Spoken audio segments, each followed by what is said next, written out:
Mereka ngomong, itu kok masih kemudian makannya di tempat ini misalnya Dr. Richard. Atau misalnya masih ke gereja dan segala macam dan seterusnya dan seterusnya dan seterusnya. Aku mau kasih tahu, hatta kita sebagai seorang muslim yang aku udah muslim berapa puluh tahun, 20 tahun lah. Itu aku juga masih maksiat.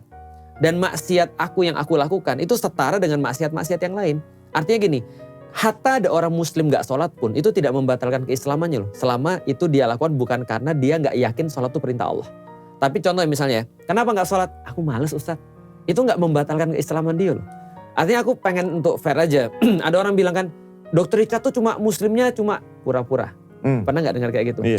Sering ya? Pura-pura doang karena ada segala macam. Aku bilang gini, sebentar. Kita boleh aja gak suka dengan Dr. Richard. Sebagaimana ada orang gak suka dengan aku juga boleh-boleh aja. Ada orang gak suka dengan banyak banget. Tidak ada masalah juga kan, gak semua orang harus suka kan ya. Tapi kalau kita berbicara tentang masalah keislaman, membatalkan keislaman seseorang ataupun kemudian kita meragukan keislaman seseorang, itu konsekuensi hukumnya parah. Iya, oh ya? Iya, itu parah hukumnya.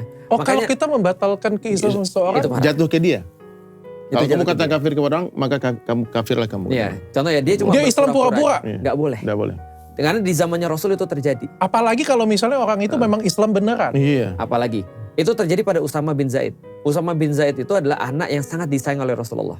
Artinya anak angkatnya Nabi. Benar-benar disayang oleh Rasulullah. Ketika dia kemudian pernah satu waktu ketika Futu Mekah, dia tuh kayak mau baca orangnya syahadat. Oke. Mau baca orangnya syahadat. Padahal dia awalnya merangin orang muslim. Oke. Ketika syahadat dia mikir nih, ini pura-pura nih. Supaya nggak dibunuh. Ya kayaknya takut mati nih. Dibacok. Dilaporin pada Rasulullah. Rasul marah besar. Rasul bilang gini, itu bukan urusan kamu. Kenapa kamu gak belajar hatinya dan lihat sebenarnya dia berimannya beneran atau pura-pura. Nanti walaupun pura-pura pun, itu kita bukan hak kita untuk menghakimi.